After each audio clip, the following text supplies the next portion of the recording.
بسم اللہ الرحمن الرحیم۔ ہم لوگ اکثر دعائیں مانگتے ہیں لیکن وہ دعا قبول نہیں ہوتی، لیکن ہمیں یہ پتہ نہیں ہوتا کہ ہم یہ جو دعا مانگتے ہیں آیا ہمیں ان دعاؤں کی آداب کے متعلق پتہ ہے یا نہیں، اس کا کچھ پتہ نہیں ہوتا۔ پھر دعا مانگنے کا جو طریقہ ہے وہ ہمیں حضور صلی اللہ علیہ وسلم نے سکھلایا بھی ہے اور بتلایا بھی ہے، لیکن ہمیں پتہ نہیں ہوتا کہ اللہ سے دعا کیسی مانگنی ہے۔ تو پہلے تو ان کے آداب کے متعلق ہمیں پتہ ہونا چاہیے کہ دعا کے آداب کیا ہے۔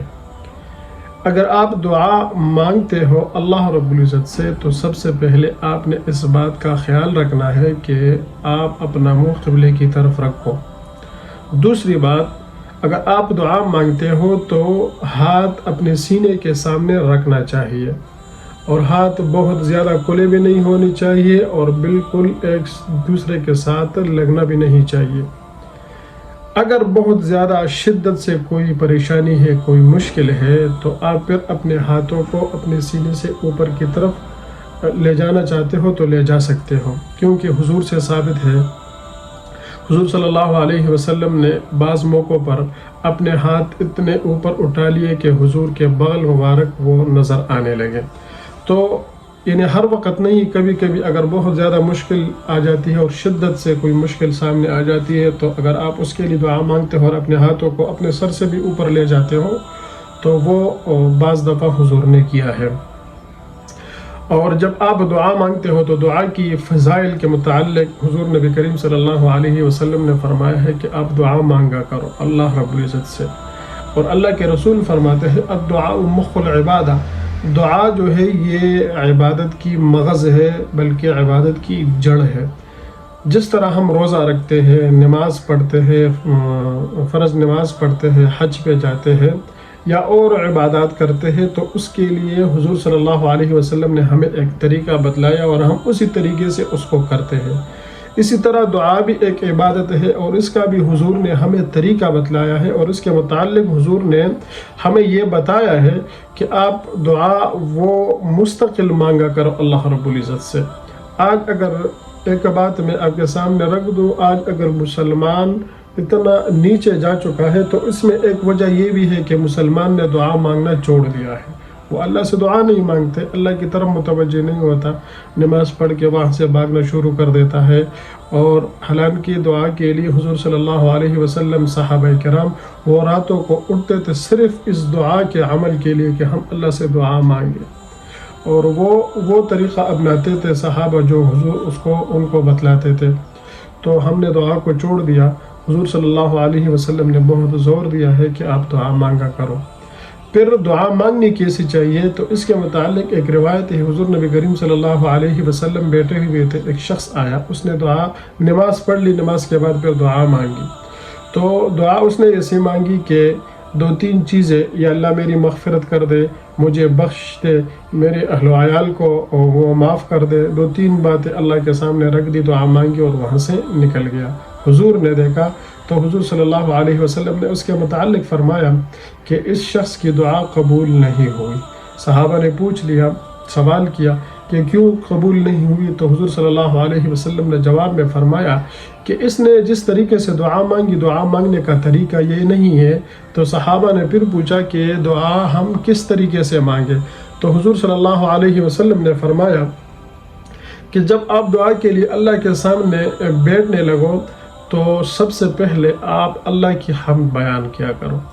یعنی اللہ کی بڑائی بیان کیا کرو۔ اگر آپ کو اللہ کی بڑائی بیان کرنا نہیں آتا تو سورہ فاتحہ تو آتی ہے، سورہ اخلاص آپ کو آتی ہے، اور سورۃ قرآن کی تلاوت وہ کیا کرو، اس سے اللہ رب العزت کی بڑائی بہت اچھے سے ہو جاتی ہے۔ کیونکہ اگر دنیا میں بھی ہم دیکھیں، اگر ایک انسان دوسرے انسان سے کچھ مانگتا ہے اور اس کے سامنے وہ بیٹھ جاتا ہے، تو اگر آپ اس شخص کی تھوڑی سی بڑائی اور تعریف بیان کرو تو وہ شخص آپ کی فوراً آپ کی طرف متوجہ ہو جاتا ہے۔ پھر اگر آپ اس شخص کا جو محبوب شخص ہے اس کے متعلق اچھے باتیں کیا کرو، یا آپ اس کے متعلق اچھے بات 2-3 باتیں وہ رکھ لیتے ہوں تو وہ شخص آپ کی طرف اور بھی متوجہ ہو جاتا ہے۔ تو پھر اگر آپ اللہ کی بڑائی بیان کرو اور اللہ رب العزت کی تعریف کرو تو اللہ تو ضرور آپ کی طرف متوجہ ہو جائے گا۔ اور اللہ کی حضور نے پھر فرمایا کہ اللہ کے بڑائی کے بعد پھر دوسرا عمل یہ ہے کہ آپ میرے اوپر درود شریف بھیجا کرو، یعنی حضور نے فرمایا کہ میری تعریف کیا کرو، میری بڑائی اور میری سیرت وہ اس کے متعلق بات کیا کرو۔ تو اللہ کے حمد کے بعد پھر حضور نبی کریم صلی اللہ علیہ وسلم پر درود شریف وہ پڑھنا چاہیے۔ پھر اس کے متعلق اللہ کے رسول نے فرمایا کہ اس کے بعد آپ اپنی حاجات کو اللہ کے سامنے رکھ لیا کرو۔ لیکن اس میں ایک روایت ایک اور بھی ہے کہ آپ اللہ سے جو بھی مانگتے ہو وہ جامع کلمات کے ساتھ مانگو، یعنی مثال کے طور پہ آپ اللہ رب العزت سے جنت مانگتے ہو تو بس اللہ رب العزت سے انہی الفاظ سے کہو کہ یا اللہ مجھے جنت دو۔ اب اس میں آگے جانے کی ضرورت نہیں ہے کہ مجھے ایسا دو، وہاں پہ دو، یہاں پہ دو، ان باتوں کی کوئی ضرورت نہیں ہے۔ بس آپ اللہ سے مانگو جنت، تو اللہ رب العزت آپ کو جنت دے گا جو آپ کے لیے بہتر ہوگا۔ اسی طرح اگر آپ اللہ سے مانگتے ہیں کہ مجھے جہنم سے پناہ دو تو بس یہی الفاظ جامع بھی ہے، یہی الفاظ صحیح بھی ہے، اس میں اندر جانے کی ضرورت نہیں۔ یا مثال کے طور پہ اگر آپ اللہ سے مانگتے ہیں کہ مجھے مال دے دو تو مال میں وہ ہر چیز آ گئی جو آپ کی ضرورت کے ساتھ لگی ہوئی ہے، جو آپ کی بنیادی ضرورت ہے، تو اللہ رب العزت آپ کو وہ تمام چیزیں دے گا جو آپ کے ضرورت کے مطابق ہے، جو آپ کو چاہیے، جو آپ کے دل میں ہے۔ اگر آپ اللہ سے مانگتے ہو کہ مجھے مال دو، لیکن مال میں فلاں چیز بھی دو، فلاں چیز بھی دو، فلاں چیز بھی دو، فلاں چیز بھی دو، تو ایسا نہیں ہے۔ حضور نے فرمایا کہ آپ جامع کلمات دعا میں استعمال کرو، اپنی ضروریات اپنے رب کے سامنے رکھ لیا کرو اور اللہ رب العزت سے گڑ گڑا کر مانگا کرو۔ اور اللہ رب العزت سے اگر مانگنا ہے تو سب سے بہترین طریقہ پھر یہ ہے کہ آپ سجدے میں سر رکھ کر اللہ سے مانگا کرو، کیونکہ تمام حالتوں میں سب سے زیادہ پسندیدہ عمل اللہ کے نزدیک جو ہے وہ سجدہ ہے۔ اگر آپ بیٹھے ہوئے ہو تو ہاتھ اٹھا لیا کرو، اگر آپ سجدے میں مانگتے ہو تو وہ بھی سب سے بہترین طریقہ ہے کہ آپ اپنا سر سجدے میں رکھ کر اپنے رب سے دعا مانگا کرو۔ اور اگر آپ کو رونا نہیں آتا، آپ کے آنکھوں میں آنسو نہیں آتی، تو آپ اس طرح کرو کہ اپنا چہرہ وہ رونا جیسے بنا دو،